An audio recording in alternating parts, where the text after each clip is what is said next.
안녕하세요. 의문일다의 유정걸 원장입니다. 반갑습니다. 초등학교 6학년 어머님들을 모시고 오늘 어머님들께 몇 가지의 팁을 안내해 드리려고 오늘 어머님들을 온라인상으로 모셨습니다. 낯을 뵙고 또 숨소리도 들어가면서 말씀을 나누면 좋겠는데요. 이 코로나라는 이 문제가 생겨서 어머님들을 부득이하게 온라인으로 모시게 되었습니다. 온라인으로 모셨지만 오프라인에서 할 때만큼이나 양질의 정보로 어머님들과 함께 하도록 하겠습니다. 초육 어머님들을 모셨는데요. 이 초육 정말 중요한 시기이죠. 초육도 중요하지만 이제 내년에 우리 아이들이 입학하기는 중1 시기가 어쩌면 글쎄요, 교육을 입시로만 이야기하는 건 좀 슬픈 이야기지만 우리 현실적인 측면에서 보면 입시를 준비하는 어쩌면 가장 중요한 시기가 아닌가 싶어요. 그러니까 고3보다 더 중요한 게 중1이라는 거죠. 왜 그러냐면 자유학년이잖아요. 사실 그 자유학년의 개념이라는 건 시험 치지 말고 시험 부담 느끼게 하지 말고 너희들이 꿈을 찾고 길을 찾는 시간, 그걸 길러주는 시간이 꿈기 탐색의 신화, 그러니까 진로 탐색 탐구 활동에 초점을 두는 시간이 사실은 자유학년제이죠. 그런데 물론 꿈도 찾아야죠. 저희가 그게 전문이거든요. 꿈을 탐색하고 설계해서 실행하는 과정을 준비해 주는 곳이 바로 교육 매니지먼트 기업 제2의문을 열다입니다. 그런데 공부로 치자면 좀 다른 문제가 생겨요. 자유학년제를 자유롭게 내어두면 학습을 방종 상태로 두게 되면 중2부터 고3은 매우 부자유롭게 됩니다. 아이들이 원하는 걸 정말 자유롭게 하고 싶은 것을 단 하나도 할 수 없는 시기가 돼버리는 거죠. 그래서 자유학년 중1, 어떤 분들은 중1이 아니라 초등학교 7학년이라 그러더라고요.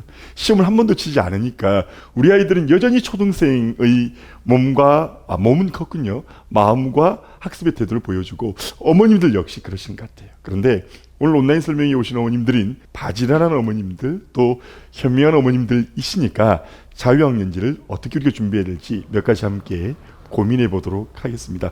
우선 자유학년 시기 동안 우리 아이들이 무엇을 하는지를 한번 살펴보실까요? 그러니까 학교 홈페이지 들어가 보시면 교육 과정이 또는 평가가 어떻게 구성되어 있는지 보시면 돼요. 토론하게 하고요, 발표하게 하고, 실험 실습하게 하고, 그리고 탐구 보고서 작성하게 해요. 그런데 토론의 절차를 익혀서 토론을 준비하는 과정을 익히고, 그리고 실제 토론회에서 격렬하게 토론을 해서 상대방을 설득시키는 그 설득의 기술은 누가 언제 어떻게 가르치죠? 토론의 기회를 주는데 막상 우리 아이들이 토론 잘하게 하는 것은 부족한 것이 우리 교육 현실 아닌가요? 발표만 하라고 하면 좋은 내용을 마련해 두고도요, 앞에만 서면 팔팔팔 떠는 아이들도 있다고요. 그 아이들 누가 언제 어떻게 해결해 줄까요? 과학 탐구 보고서를 써라. 과학 공부는 많이 했는데 주제를 어떻게 설정할까? 아니, 어른들이 선생님과 엄마가 주제를 설정해 주지 않고 스스로 재미난 평소에 호기심과 관심이 많았던 부분을 탐구 주제로 설정하고 설계하고 실제 실험해서 오류를 발견하고 그 오류를 수정하는 것 언제 누가 어떻게 도와주죠? 수행평가 어떻게 진행하시는지 아시잖아요. PPT를 아이들이 자유롭게 만들고요, 그걸 프리젠테이션 해야 합니다.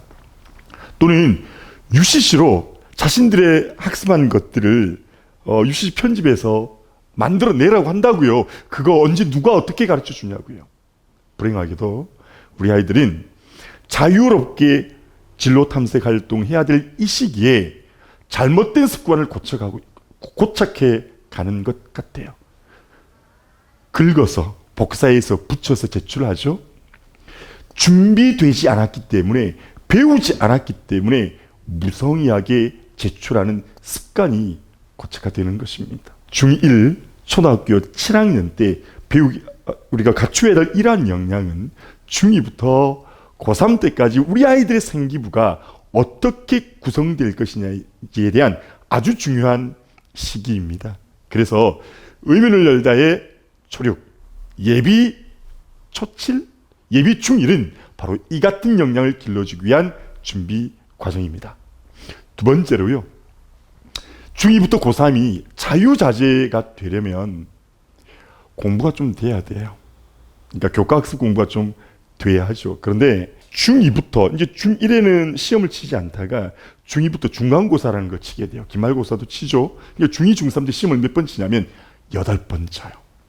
주변에 우리 어머님 아이들 주변에 이웃들이 중2, 중3 자녀들을 둔 댁에 한번 여쭤보세요.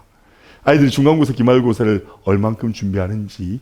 공부에 좀 뜻이 있는 친구들은 최소한 2주, 보통 3주, 많게는 4주까지 해요. 특히 특목고나 자사고를 가는 아이들은 올 A 받겠다는 의지로 더욱 그러하죠. 시험을 치는 그 주간까지 빼면 최소한 3주에서 많게는 5주까지 쓴답니다. 그렇다면 24개월 동안 8개월 정도를 중간고사, 기말고사 준비하는 데 시간을 써요. 그러다 보니 정말 비정상적으로 운영되는 부산 학원가의 교과 진도, 속도 경쟁이죠. 그럴 수밖에 없습니다. 24개월 중 8개월을 중간고사, 기말고사를 준비하니까 중2가 고등수학 상을 3달 만에 해야겠지요. 고등수학 하를 또 3달 만에 해야겠죠. 그렇게 해서 난 고등과정 수학을 다 한 번 했어. 난 수능 영어도 준비했어. 그런 만족하시겠죠.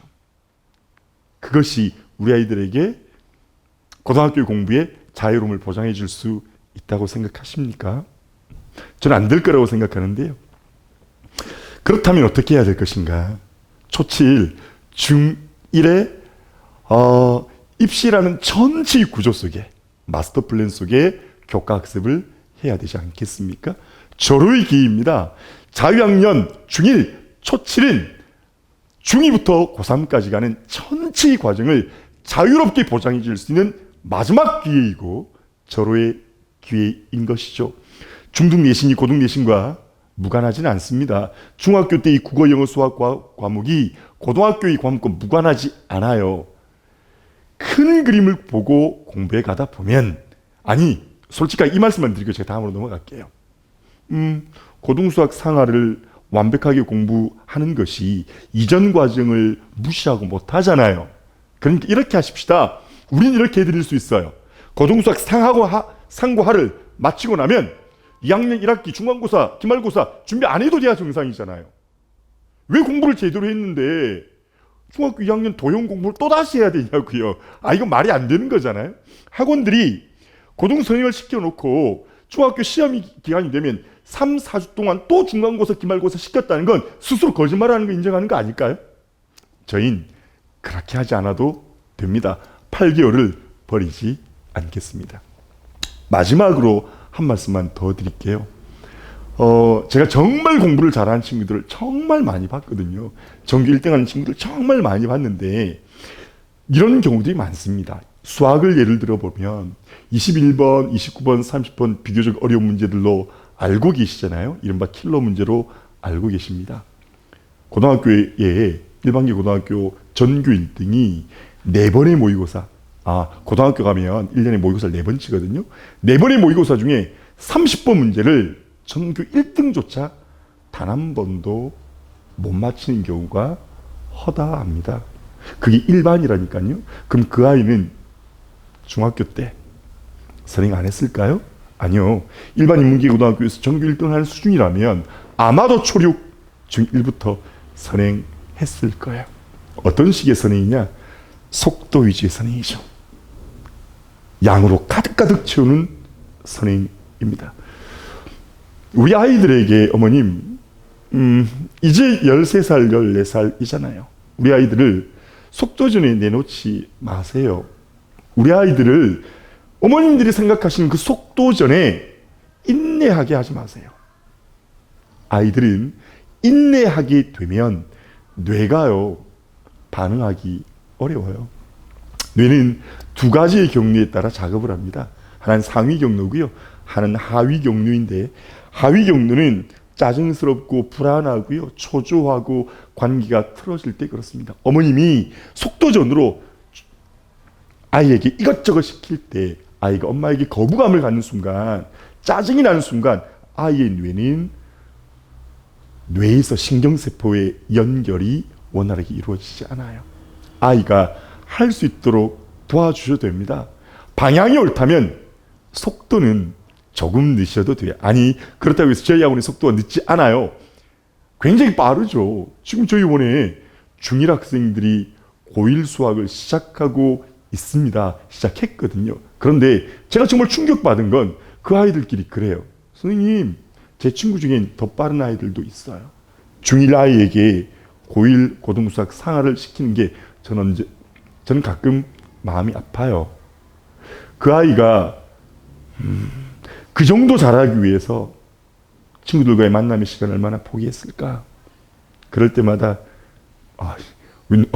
진짜 마음이 아파요. 진짜 마음이 아프거든요. 그 아이들이 잘 되길 바라서 우리 부모가 불확실한 우리 아이들의 미래를 위해서 지금 니들이 감수해야 돼. 미래의 불확실한 행복을 위해서 지금 너희들은 조금 불행해도 돼 라고 말하는 것이 미안해요. 그런데 그렇게까지 공부를 했음에도 불구하고 수능 국어 킬러 문제를 풀지 못해요. 영어의 빈칸이나 순서 문제를 풀지 못해요.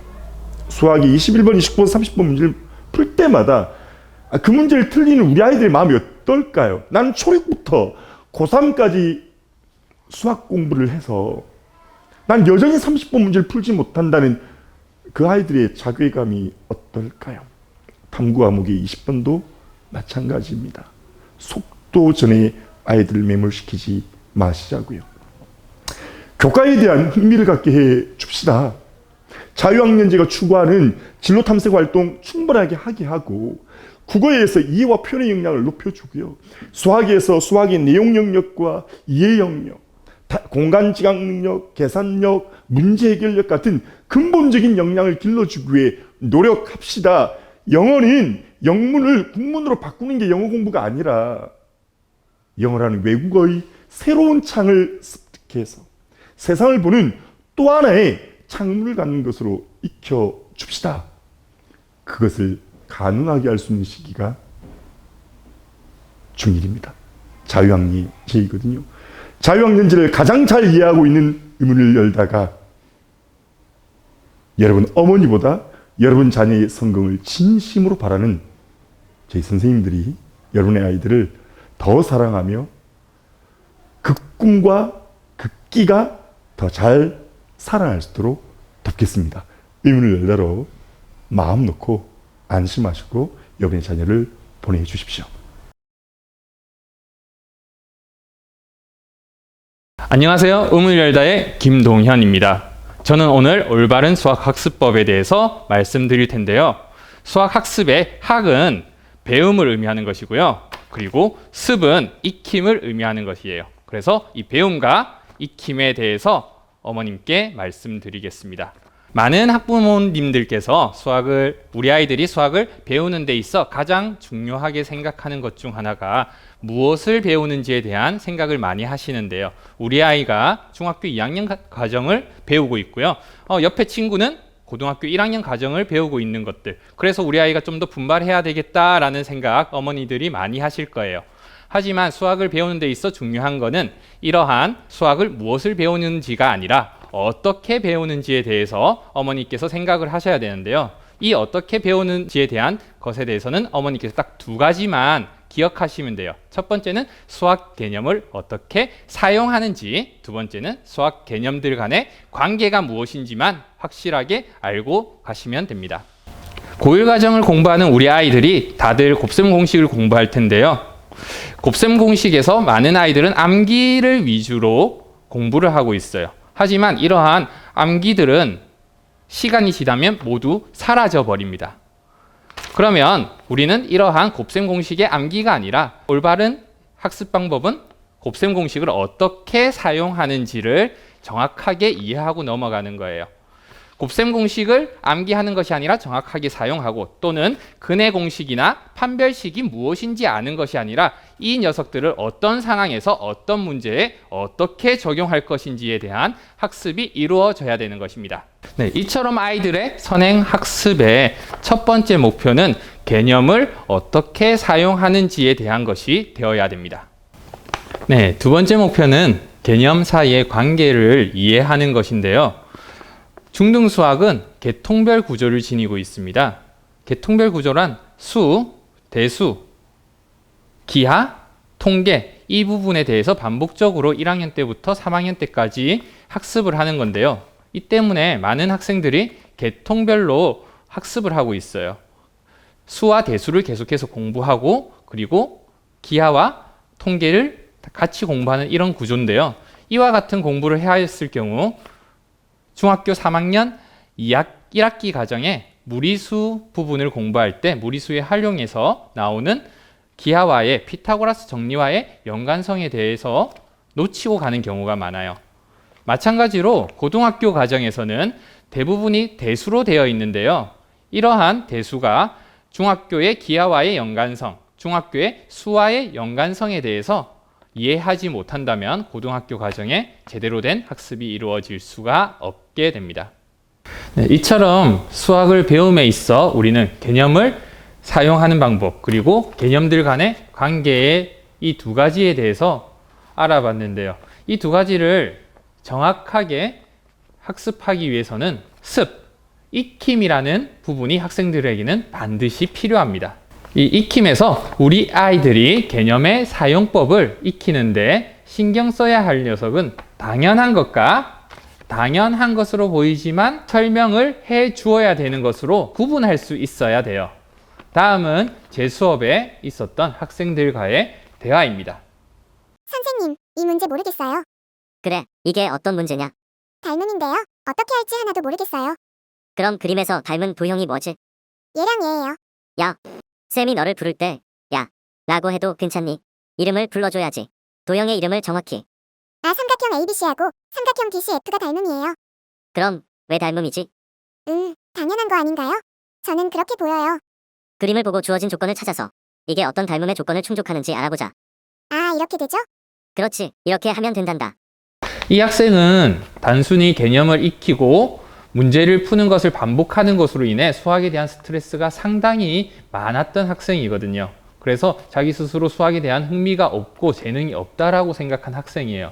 다시는 수학에 대한 흥미가 없을 것 같아라고 생각한 이 학생이 방금 수학에 대한 개념의 사용법을 하나하나 익혀가면서 문제를 풀었을 때 문제를 풀고 웃는 모습이 너무 저도 기분이 좋더라고요. 수학을 익히는 과정은 개념을 알고 반복적으로 문제를 푸는 것이 아니라 단 하나의 문제를 풀더라도 이 수학적 개념을 정확하게 사용하는 것을 설명하거나 또는 서술하는 방식으로 이루어져야 됩니다. 그리고 이러한 문제들을 우리 의문의 아이들은 항상 반반 노트에 풀고 있습니다.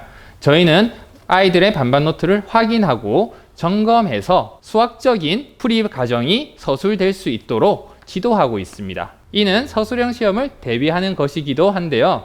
중학교 2학년 때부터 지필고사를 치면 항상 30% 이상의 서술형 문항이 포함이 됩니다. 그리고 많은 아이들은 이러한 서술형 문제에서 1점 또는 2점 정도의 감점을 받고 있는데요. 절대평가를 하는 중학교 과정에서는 이러한 1, 2점의 감점이 크게 영향이 없을 수도 있어요. 그래서 아이들은 서술형 문항에 소홀하게 됩니다. 그렇지만 절대평가가 아닌 상대평가를 하는 고등학교 내신에서는 이러한 1점 또는 2점으로 인해 다른 등급이 나오게 돼요. 우리 아이들이 고등학교에 가서도 좋은 성적을 받기 위해서는 이러한 서술형 문제에 대해 지금부터 절대 소홀해서는 안 되는 것입니다. 네, 저희는 학생들이 푼 문제의 정답률을 통해 성취도를 판단하고요. 그리고 풀이 과정들을 통해 학생들의 수학적 역량을 판단하고 있습니다. 그래서 학생들이 학원에 들어올 때 쳤던 진단평가, 그리고 수업 중 보여줬던 내용들, 그리고 테스트들을 통해 가지고 끊임없이 아이들을 진단하고 그에 맞춰 수학을 학습할 수 있도록 코칭하고 있습니다. 성취도에 비해 역량이 떨어지는 학생 같은 경우는 문제 풀이 과정을 서술하고 설명하게 함으로써 역량을 증가시키고요. 그리고 역량에 비해 성취도가 떨어지는 학생 같은 경우는 취약 부분을 보완하고 잘하는 부분은 보다 심화적인 학습을 할 수 있게 함으로써 성취도를 높여주고 있습니다. 그리고 이 모든 것들을 데이터로 관리하여 단순히 우리 학생들이 개념을 빠짐없이 익히고 그 개념들 간의 관계와 흐름을 정확하게 익힐 수 있도록 관리하고 있습니다. 오늘 수학 학습법에 대해서 정리하고 마치겠습니다. 먼저 수학을 배우는 곳에서는 두 가지를 제가 말씀드렸는데요. 하나는 개념을 어떻게 사용하는지, 또 하나는 개념 간의 관계가 무엇인지 이해하는 것이고요. 그리고 수학을 익히는 단계에서는 당연해 보이는 것을 설명할 수 있어야 되고, 그리고 또는 서술할 수 있어야 되고, 그리고 학생들마다 수학적 성취도와 역량을 진단해서 이에 맞는 학습을 시켜줘야 됩니다. 여기까지 김동현이었습니다. 감사합니다. 안녕하세요. 13살 자녀를 두는 어머님 반갑습니다. 저는 의문을 열다의 유정걸 선생입니다. 13살 추상적 사고가 발현되기 시작하는 시간입니다. 이로부터 16살이 되면 추상적 사고의 능력이 문을 닫는 시기이죠. 그러므로 이 시기는 무한한 가능성과 위험성을 동시에 내포하고 있습니다. 이 시기에 무엇을 하느냐에 따라 뇌는 망가질 수도 있습니다. 또 이 시기에 무엇을 하느냐에 따라 우리 아이의 뇌는 공부 잘하는 뇌, 착한 뇌, 좋은 뇌로 될 수도 있죠. 아니, 이때의 뇌가 달라진다는 것은 실제로 뇌의 물리적 구조와 해부학적 구조가 달라진다는 뜻입니다. 이 시기에 그렇다면 공부 잘하는 뇌, 좋은 뇌가 되기 위해서는 무엇을 해야 될까요? 아니, 우리의 뇌를 망치고 있는 습관부터 좀 일러드리면 수동적인 자세, 그리고 듣고 읽는 것으로만 그쳐서는 안 됩니다. 국어 영역으로 한정하자면 이해에 편중되어서는 우리 아이들의 뇌를 좋은 뇌로 바꿀 수 없다는 것이죠.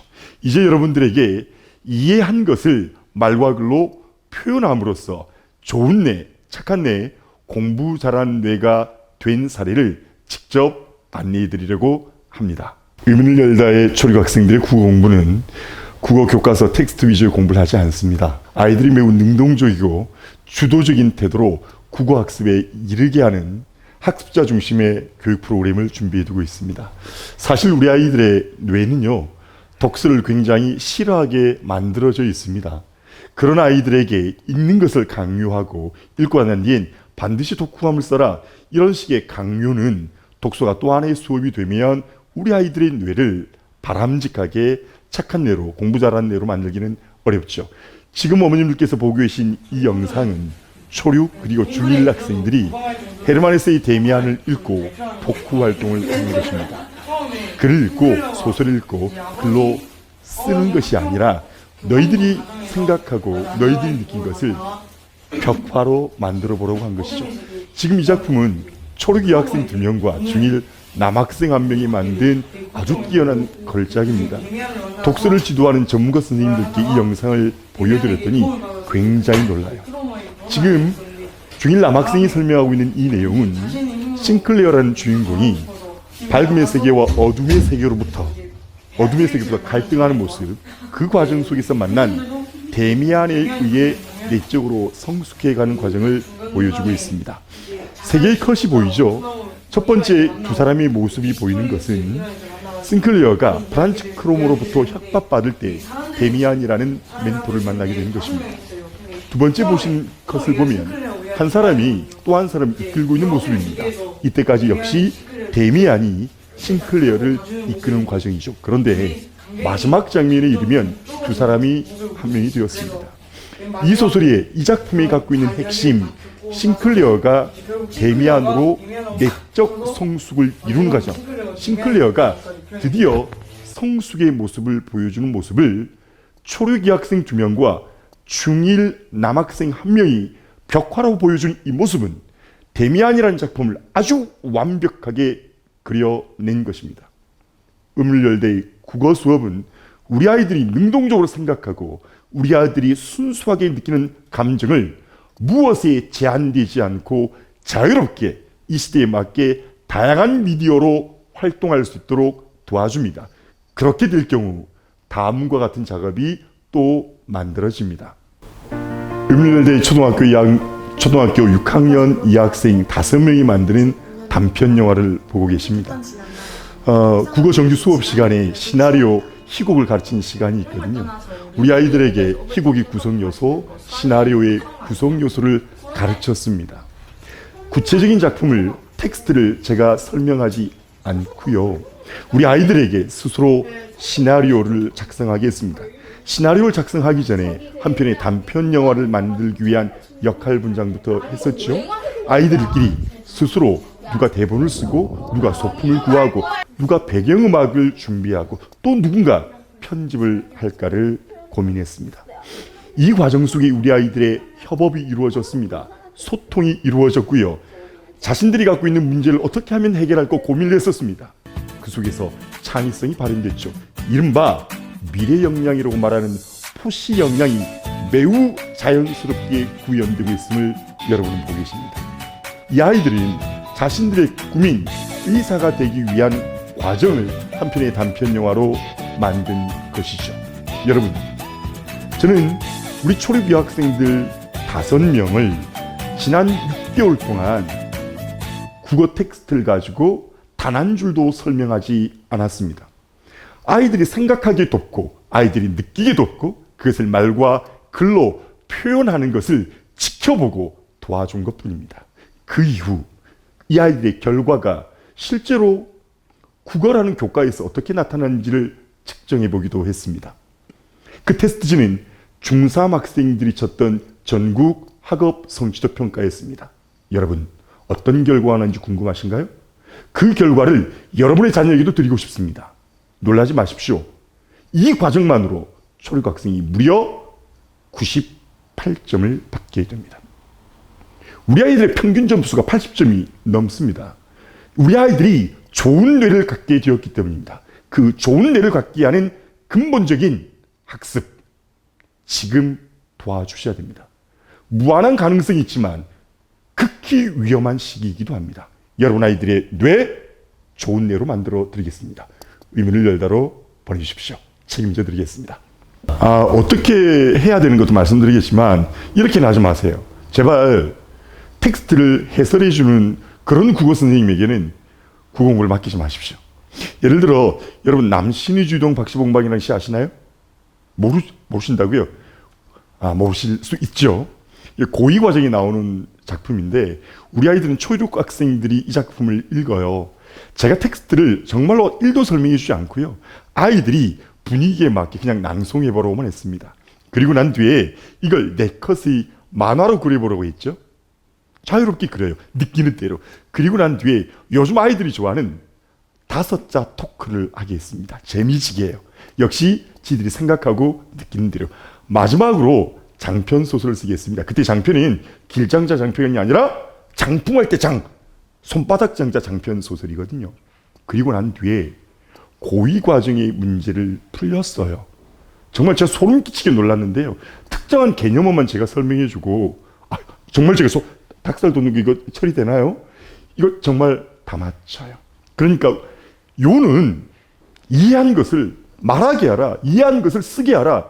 저희 인물열대 적자생존 노트, 한뼘 일기 등등이 우리 아이들의 뇌를 아름답게 만들어줄 것입니다. 여러분의 자녀도 가능합니다. 안녕하세요, 어머님. 마지막은 과학 공부에 관한 꿀팁을 드릴 시간인데요. 의문의 과학 공부를 책임지고 있는 과학 강사 김미사입니다. 반갑습니다. 과학은요, 사실 앞에 들으셨겠지만 수학, 국어 공부를 하다 보면 공부할 시간이 없어요. 그래서 사실 과학은 저절로 수업을 들으면서 아이들이 별도의 노력이 없어도 저절로 익히게 되는 그런 수업을 받으셔야 합니다. 그러면 우리 아이들 과학 공부는 어떻게 하는 게 좋을까요?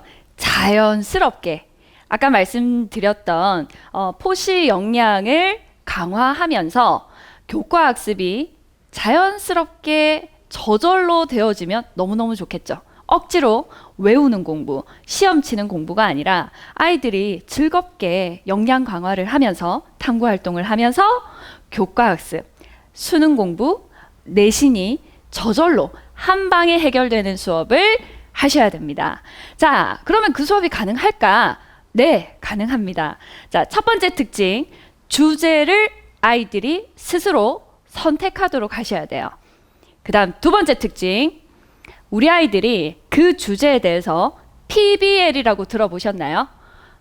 프로젝트 베이스드 러닝입니다. 아이들이 프로젝트형으로 하나의 주제에 대해서 깊게 탐구를 해가면서 이론은 물론이고 이것이 실생활과 어떻게 연계되는지 그 과정을 아이들이 보고서를 쓰고 발표를 하는 과정에서 저절로 학습되어진다는 겁니다. 네, 그러면 아이들은 교과 과정에서 주제를 찾고 그 다음에 이 과정을 스스로 어떻게 탐구해 볼지 문제에 맞는 탐구 설계를 하고요. 그리고 실제로 탐구 활동을 합니다.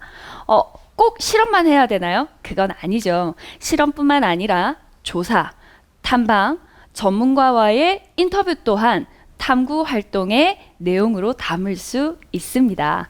그리고 마지막으로는 이 모든 과정, 내가 학습했던 그리고 해결해 나갔던 모든 문제들을 보고서 안에 담는 연습이 필요합니다. 일정의 형식에 맞추어서 아이들이 체계적으로 본인이 탐구했던 활동들을 적는 연습을 하는 겁니다. 그리고 마지막은요, 발표를 하는 거죠. 우리 어머님들께서 같이 참여하셔서 우리 아이들이 단계별로 수업이 진행되는 동안 얼마나 발표 역량들이 향상되어지는지 직접 확인하실 수 있을 겁니다. 네, 그럼 선생님의 역할은 무엇일까요? 아이들이 이 탐구 과정에서 주어진 문제를 잘 해결해 나가도록 코칭하는 역할인데요. 그것보다 더 중요한 것은 아이들이 1년의 과정을 통해서 성장했다라고 하는 것을 스스로 느낄 수 있도록 해주는 겁니다. 그게 바로 개인 리포트인데요. 이 리포트는 지금 예시와 같이 학생별로 개인의 역량을 평가하는 레포트가 처음에 들어가고요. 그리고 아이들이 보고서를 쓰면 팀별 보고서의 평가 결과를 아이들이 같이 채점을 해보고 그 일련의 양식에 맞게 아이들이 평가를 받게 됩니다. 보고서 평가 결과는 영역별로 어떤 영역이 다른 친구들의 평균 영역에 비해서 우리 보고서가 조금 더 나았는지 또 부족했는지를 알 수 있도록 자료화되어지고요. 마지막으로는 아이들이 마지막 시간에 발표하게 되는 팀별 발표 평가 결과를 청중의 평가 결과, 어머님들의 평가 결과, 선생님의 평가 결과를 한눈에 알아보실 수 있도록 받아보게 됩니다. 이 평가 결과, 개인 리포트까지 받았던 친구들의 반응을 한번 보면요. 아이들은 실제로 이 수업을 진행해 봤을 때 우리 의문의 아이들은 세 가지를 이야기하더라고요. 처음으로는 선생님, 보고서를 그렇게 많이 써봤는데 지금까지 보고서 쓰는 양식을 한 번도 배워본 적이 없었던 것 같아요. 이번에 우리 탐구 프로젝트 수업을 하면서 보고서 쓰는 체계적인 방법을 알게 된 것 같습니다. 라고 하는 친구들이 있었고요. 다음으로는 이제 발표 역량에 대한 부분들도 상당히 향상됐다라고 아이들이 스스로 느끼는 것을 볼 수 있었습니다. 무엇보다 우리 탐구 프로젝트 수업은 협업하는 수업이잖아요. 3명에서 4명 정도의 친구가 한 팀이 되어서 하나의 주제에 대해서 6주 동안 탐구 활동을 진행을 하는 과정에서 보고서도 쓰고 발표도 하게 되는데요. 이 과정에서 아이들의 협업 역량, 그 다음에 의사소통 역량이 급격하게 향상하는 것을 알 수가 있습니다. 물론 아이들이 힘들어할 때도 있어요. 선생님, 성향이 다른 친구들이 한 팀이 되었을 때 나는 이렇게 해줬으면 좋겠는데 저 친구가 따라오지 않을 때 갈등이 생기기도 하는데요. 저희는 포시 역량이 그냥 길러지는 게 아니라고 생각을 합니다. 이런 갈등 과정에서 문제를 해결해 나가는 과정에서 우리 아이들은 작은 사회를 경험하게 되는 것입니다. 이렇게 우리 아이들의 후기까지 보셨고요. 마지막으로는 이것들이 개인 레포트와 발표물로 일회성으로 끝나느냐? 절대 아닙니다. 이것이 학생부에 나중에 연계될 수 있도록 교과 연계형 수업에 관한 아이의 결과물들을 후기를 참고해서 레포트 결과를 참고해서 그것을 학생부 연동한 내용까지 바로 이렇게 올라갈 수 있습니다. 지금까지 저절로 공부되는 과학 수업에 대해서 말씀드렸는데요. 우리 아이들 시험 치기 위해서 문제풀이식, 암기식 과학 그만하셔야 됩니다. 사실 영재원에 3년 동안 다녔던 친구들도 중학교 와서 내신 공부를 위한 공부를 따로 하는 걸 많이 봤어요. 이거는 초등학교 때 선행 공부가 제대로 개념적으로 이해되지 않은 부분이겠죠. 이런 것들을 PBL 수업, 탐구형 프로젝트, 의문의 과학 수업으로 해결할 수 있습니다. 네, 지금까지 수학, 국어, 과학에 대한 공부 꿀팁 잘 들으셨나요? 그리고 마지막은요, 우리 아이들이 무엇보다 중학교 1학년 들어가기 전에, 자유학년제가 들어가기 전에 반드시 하셔야 될 것, 바로 진로에 대한 방향성을 정하고 들어가는 부분입니다. 우리 아이들, 너 꿈이 뭐야? 이 말 제일 싫어하죠. 네, 아직 꿈이 없어요. 이런 친구들에게 초등학교 6학년 마지막 시기를 꿈과 방향을 먼저 정해두고 그에 맞는 매니징을 같이 시키셔야 됩니다. 저희 의문에서는 아까 말씀드렸던 한뼘일기와 개별 매니징을 통해서 아이들이 스스로 자기 주도적으로 이런 관리들을 할 수 있도록 초등학교 6학년부터 지도하고 있습니다. 자, 그러면요. 지금까지 저희 설명회 들어주셨던 모든 여러분들께 감사의 말씀을 드리고요. 오늘 설명회가 맛보기만 보여드리는 강의여서 조금 아쉬웠다 하시는 분들 많으실 거예요. 그런 분들은 내일 모레 월요일 날 저희 원에서 의대 입시 포트폴리오를 말씀드리는 간담회를 준비하고 있으니까요. 꼭 참여해 주시길 바라겠습니다. 참석자 전원에게 URL로 안내 문자 다시 한번 드리도록 하겠습니다. 그리고 설명에 참가해 주신 모든 분들께 드리는 두 가지 특점 있었죠. 한뼘일기는 어머님들 설명회 사전 신청하실 때 작성해 주셨던 주소로 바로 발송이 될 겁니다. 그리고 역량 진단 평가는 이런 형태로 아이의 수학 역량, 국어 역량, 과학 역량을 꼼꼼하게 진단을 해서 어머님과 학생에게 피드백을 해드리는 무료 진단을 하고 있습니다. 그래서 이번 기회에 학생의 학습 역량, 교과 목별 학업 역량을 의문에서 진단받으시고 중학교 1학년 들어가시길 바라겠습니다. 화이팅!